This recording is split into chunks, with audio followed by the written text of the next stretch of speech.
So More Good News Season 2 is all about people doing good through following their passions, good for their own souls and for others. I'm Kate Chericello, and welcome to today's episode.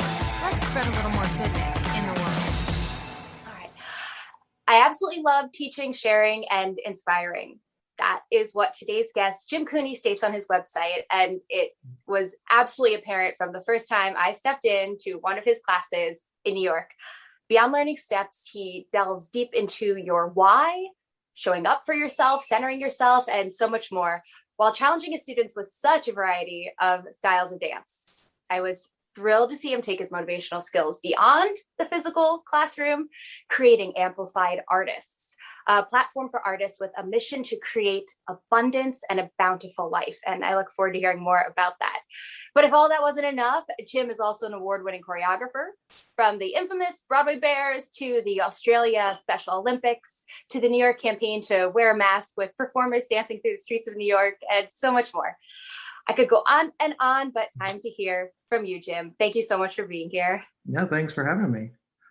And we're usually neighbors in New York, in the same neighborhood, but today I'm coming at you from New Jersey and Jim is down in nice, sunny, and warm Florida. Yep. Enjoying the pandemic from a sunny location.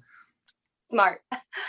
So as I mentioned, I'll ask you 5 simple questions, but you can take them in any way you choose, making your answers long or short, and it's all about you, your path, and the goodness you bring to the world. Great, let's do it. Thanks. So first question is simply, who are you and what do you do in your own words? Yeah, so I'm Jim Cooney, and I am a director, choreographer, teacher, facilitator. Like many of you, I'm sure they're watching, we all are multi-passionate, wear many different hats.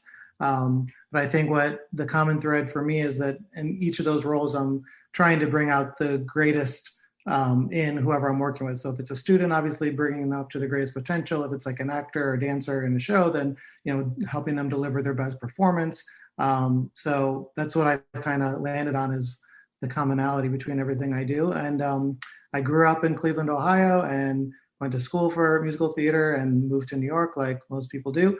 And then just realized that I really like being on the other side of things. The performing 8 times a week wasn't as exciting to me. It was more working with the choreographer, helping them cast a show, doing the pre-production, working during rehearsals to train the new cast replacements, things of that nature.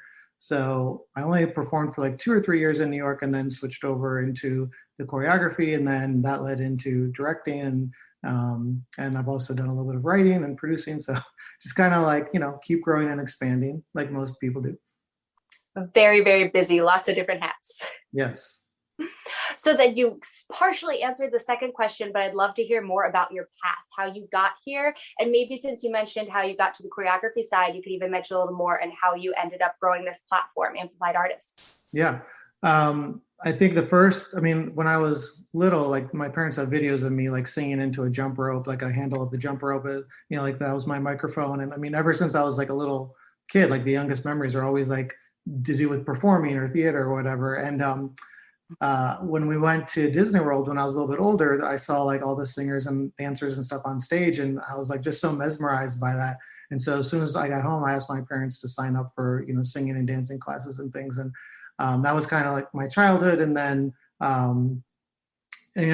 looking back now, it's kind of obvious that I would land more on the directing choreography side, because I was always putting on shows in my basement for like the neighbors and like directing and choreographing those. And then when I was in college, I was like assisting the teachers on teaching some of the lower level classes, and was dance captaining as soon as I was out in the work world. So it was kind of like, if I look back, I can connect the dots and be like, oh, that was always my path. But at the time, I thought it was performing. And like I said, I think because I was the dance captain for almost every show that I did as a performer, I really got to work with so many different choreographers and see that that was really what my passion was. But when most people switch over, it takes a few years before people, stop thinking of you as the performer and start thinking of you as, the director choreographer. So I know it's like a difficult transition for a lot of people. So, I feel like it's really only been the last 10 to 15 years where I could like really like look back and say, yes, like definitively I was just doing that kind of work and people were knowing me as that. And then also teaching at BDC. I also got lucky that, I was taking class at BDC, and then I started subbing there and then started to have my own class. And that also helped, established me more as a choreographer, because if you're teaching a BDC, then, there's a certain cachet that comes with, you must know what you're doing a little bit to then go to choreograph. So that was a big help. And I think also, like, from the teaching is, that's what I was like, wow, it's really not just teaching cast members for a show. Like, I like helping people with all of their dancing. And then that led to me being involved with the education programs at BDC and becoming the faculty advisor for all the full-time programs, because it was more than just the dancing. It was, okay, well, how do you run yourself as a business? How do you handle your finances, your website, all those things? And, my parents are financial advisors. So I just grew up in an environment where money was okay to talk about, where for so many other people, like, you just don't talk about money.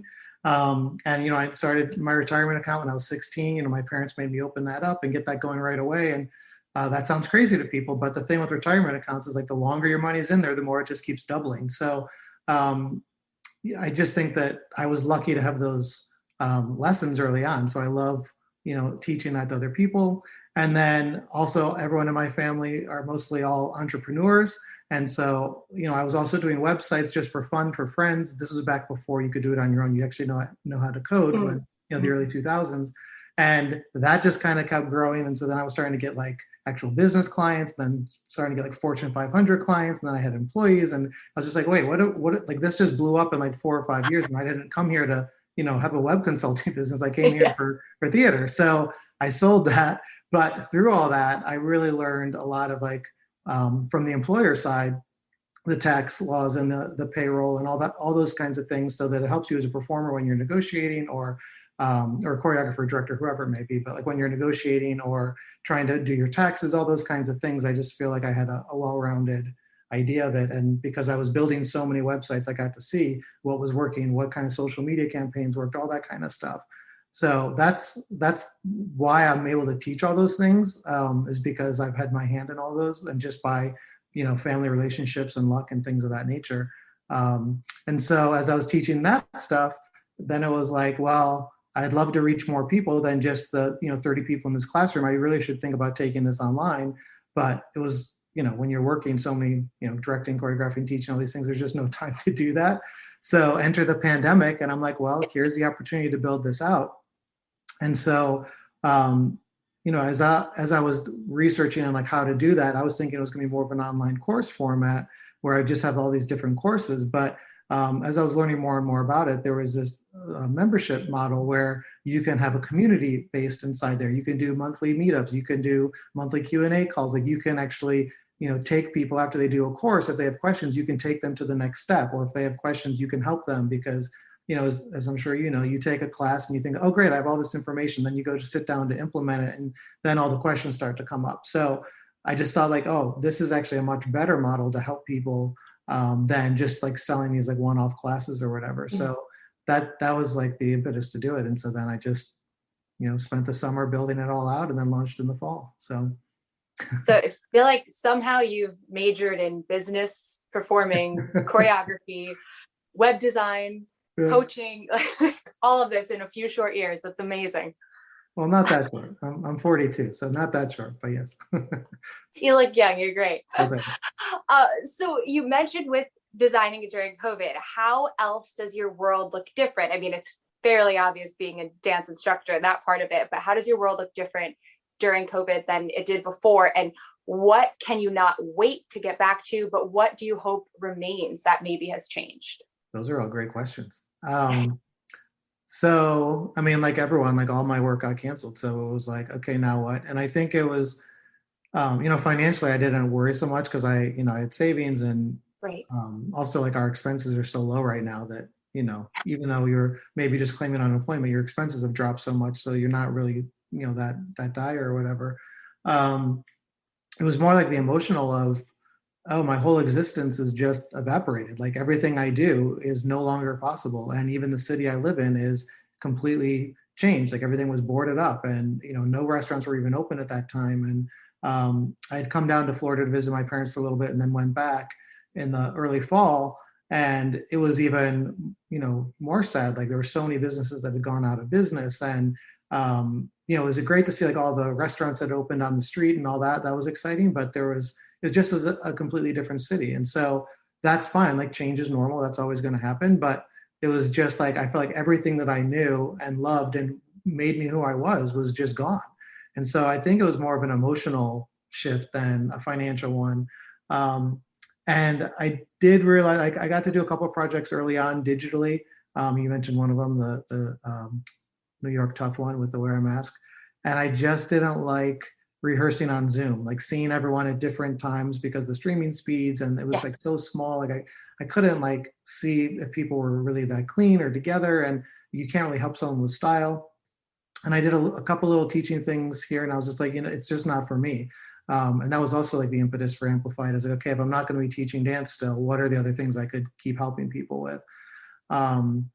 So I'm ready for all that to come back. I'm ready for like New York to spring back to life with the museums and the art and the culture and things to be able to be open again. I'm excited for that, but I also hope that the industry changes, and I hope that it's more inclusive, not just from the Black Lives Matter movement and everything we're seeing in the news, of course, more inclusive for the performers, but also for audiences, because there's 41 Broadway theaters, so there's only so much art that can be made, and the ticket sales have to be at a certain price, and you have to fly to New York to see that level of theater.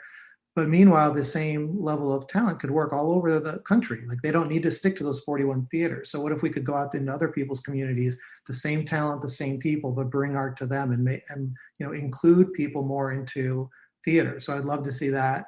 I'd love to see a lot of new people get opportunities, because I think it's going to help the art in general. Like, we all start to stick to our same things. And so if you're trying to do like 5 shows a year, it's not going to be as good as if you had one whole year to focus on a show and really, put your heart and soul into it. So those are things I'd hope, would change.